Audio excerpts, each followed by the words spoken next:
నమస్తే, welcome back to our channel. నేను మీ వైషి. ఈరోజు అయితే నాతో పాటు ఒక బ్యూటిఫుల్ కపుల్ ఉన్నారు.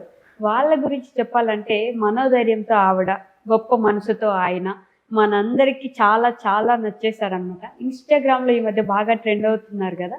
సో వాళ్ళైతే నాతో పాటు ఉన్నారు. చాలా చాలా విషయాలు అయితే మాట్లాడేద్దాం. హలో అండి, హాయ్, నమస్తే, ఎలా ఉన్నారు? నమస్తే. బాగున్నారా? బాగున్నా. ఫస్ట్ వా, ఏంటి ఇంత దిష్టి ఉంది?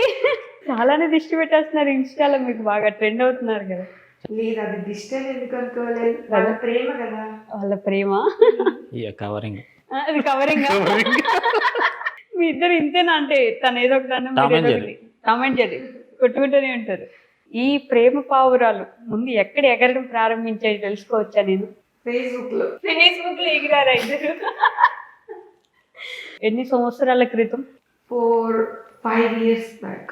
5 years అంటే తినే ప్రపోజ్ చేసిన 3 years తర్వాత మా పెళ్ళి అయింది. 3 months పట్టింది యాక్సెప్ట్ చేయడానికి. 3 months పట్టింది యాక్సెప్ట్ చేయడానికి. అంటే భయం కదా. అంటే అందంగా ఉన్న అమ్మాయిలు అందరినీ వదిలేసి తినేందుకు నేను నచ్చానని చెప్తున్నాడు. ప్రపోజ్ చేశారు. ఓకే. తర్వాత నా పిక్ పంపించాను, ఇది నేను ఇలా ఉంటాను అంటే. సో తను అదే చెప్పాడు, లేదు ఫోటోలో కెమెరా ప్రభావం వల్ల కొంచెం బాగా కనిపిస్తున్నానేమో అని చెప్పేసి. ఓకే. యాక్చువల్లీ మమ్మీ వాళ్ళకి ఇప్పటి వరకు తెలియదు, పెళ్లికి ముందు తిన్నది కలిసానని ఇక్కడే చెప్తున్నా. ఓ అయితే ఒకసారి మీట్ అవుదాం, తర్వాత కూడా నీ డెసిషన్ ఇలాగే ఉంటే అప్పుడు ఆలోచిద్దామని చెప్పేసి నేను హైదరాబాద్ నుంచి అమలాపురం వచ్చాడు. అమలాపురం.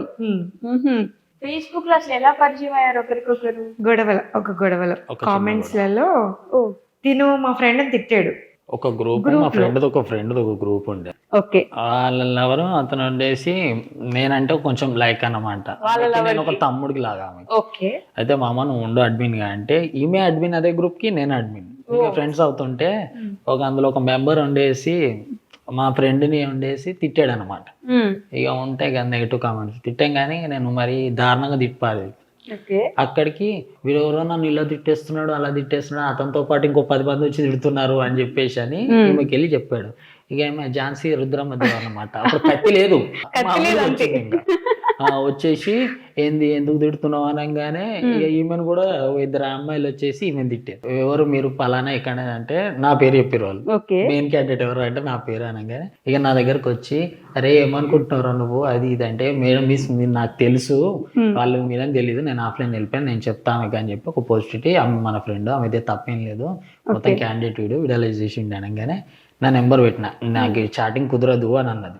నాకు మా ఫ్రెండ్ చెప్పాడు చాటింగ్ చేయలేదు ఈమె, ఇలా ఫైర్ యాక్సిడెంట్ అయింది అంటే సరే అని చెప్పి నెంబర్ పెట్టేసిన. పెట్టంగానే ఫోన్ చేసి ఇక వేసుకుంటూనే ఉంది నన్ను ఫోన్లో. రే అంటుంది. ఇంకా అమ్మ నీ కాలు మొత్త అమ్మ తల్లి అనగానే ఆగంగానే ఇంకా మాట్లాడి చెప్పంగానే ఇంకా మా ఫ్రెండ్ వాళ్ళ లవర్ ఎవరైతే నన్ను తమ్ముడు అంటాను ఆమెకు వచ్చేసి ఏ మంచోడు అట్లా ఏమన్నాడు, ఏం తిట్టకు అది ఇది అని చెప్పి కూల్ అయిపోయింది. అక్కడి నుంచి ఫ్రెండ్స్. కూడా గొడవ మంచిదే కదా, బాగా పని అయింది. బాగా పని అయిందా? ఇలా అయినా కూడా నాకు ఏదైనా ఒక మంచి జరిగింది అంటే అది తిన పరిచయం అవ్వడమే నిజంగా నా లైఫ్ లో. అంటే గొడవ తర్వాత ఎలా మళ్ళీ పరిచయం ఏర్పరచుకున్నారు? జస్ట్ వదులుతామా మనం ఫోన్ వచ్చిన తర్వాత? కలుపుడే అప్పట్లో ఫేస్బుక్ అంటే ఇంకా అదే పని అసలు.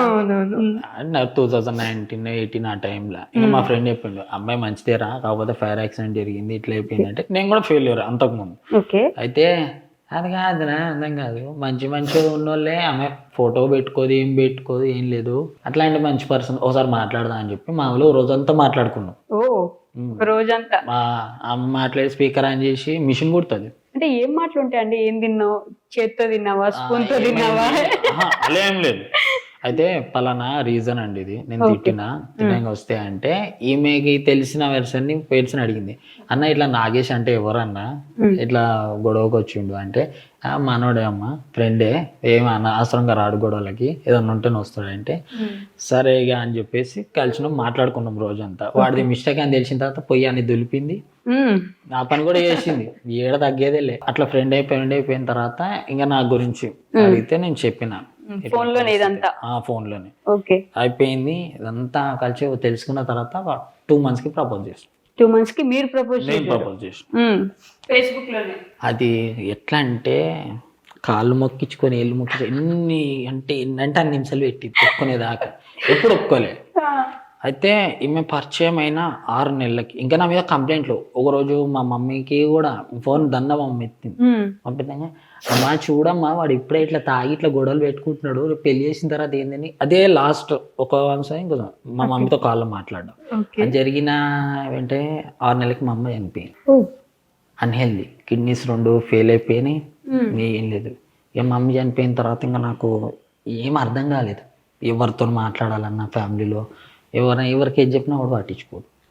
చాలా పెయిన్ఫుల్ ఫీల్ అయిపోయినా. ఏం అర్థమయ్యేది అది. చనిపోయినప్పుడు ఏడుపు, అది మొత్తం ఏదో లోకం, ప్రపంచం అనుకుంటాం కదా. ఏం అర్థం కాలేదు. ఏమేకి మెసేజ్ చేసి చెప్పిన మా మమ్మీ చచ్చిపోయింది, నాకు ఏం అర్థం అవుతుంది, ఇప్పుడు ఎవరిని పిలవాలమ్మా అని అంటే నన్ను పిలువ అన్నారు. ఇక అప్పుడు అర్థం కాలేదు. తర్వాత అర్థమైంది నేనంటే ఇష్టమే అని అనలేదని. అది అయిపోయిన తర్వాత అదే కరోనా లాక్డౌన్ టైము. ఇక అన్నీ బాగున్నాయి. చనిపోయింది, అంతే చేసాం. కొంచెం పెయిన్ఫుల్ ఏడుపు ఉంటుంది కదా మేడం.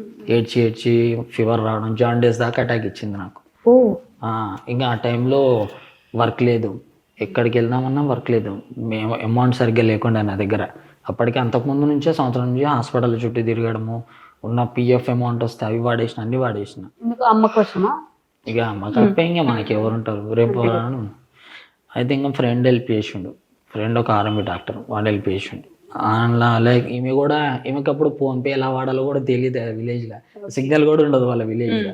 అయినా కానీ బిల్డింగ్ మీదకి వచ్చి మరి మాట్లాడారు నా కోసం. ఆ ఎండలు నిలవాడు. మా నాన్న ఉన్నారు, చెల్లెలు కూడా ఉంది. చెల్లి మొత్తం ఎంతమంది? నేను, చెల్లెలు, నాన్న. అయితే ఇంకా ఆ సీన్ జరిగిన తర్వాత ఇంకా మీకు తెలిసిపోయింది. ఒకరోజు ఇంకా వర్క్ ఏం లేదు.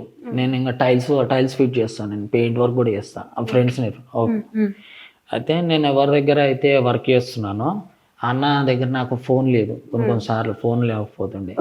నా ఫోన్ వేయింది ఇచ్చింది, నేను ఇక్కడ ఉన్నాను అని చెప్పాలన్నా ఏం లేదు. నా ఫోన్ డిస్ప్లే పోయింది, ఎవరికి చేయాలి? ఏమేమో భయపడిపోయి టెన్షన్ పడిపోయింది. వేరే పొలం అక్కడ ఊర్లో వర్క్ చేస్తున్నా, ఎవరో ముసలాయన వెళ్తుంటే తాత అని చెప్పి పిలిచి ఆయన నుంచి టెక్స్ట్ మెసేజ్ పెట్టేసిన, నా ఫోన్ పోయింది బుజ్జి, ఇది సంగతి, ఈ నెంబర్కి మెసేజ్ చేయకు, నేను ఫోన్ కొనుక్కున్న తర్వాత నీకు చేస్తా అని చెప్పేసి వెళ్ళేసి నేను ఎవరి కింద అయితే పని చేస్తున్నానో ఆయన దగ్గరికి వెళ్ళి అన్న కొంచెం ఫోన్ ఇస్తావా అంటే తీసుకొని ఆగేసి అన్నాడు. 3వ ఫ్లోర్కి సిమెంట్ పోయాలి. మీకు తెలియదు, మీకు చెప్పలేదు. అవి మోసుకుంటూ ఇయర్ ఫోన్స్ పెట్టుకొని మాట్లాడుతూనే ఉన్నాయి. ఇంకా అయితే ఏం చేస్తున్నాడు ఇంతసేపు ఫోన్ తీసుకోరి అని చెప్పేసి అని ఆయన చూసి నువ్వు మాట్లాడుతున్నావు, సిమెంట్ తీసుకెళ్తున్నావు, ఏం చేస్తున్నావు అని ఆయన కూడా ఫోన్ ఉంచుకొని అమ్మాయి ఇట్లా చేసుకుంటూ మాట్లాడుతుండే అనగానే ఏడ్చింది, చెప్పింది, ఫోన్ కొని ఇచ్చింది నాకు. అదొకటి. అదే కాదు ఇప్పుడు ఏ కొనుక్కొని కూడా ఆమె కొనిచ్చిందా?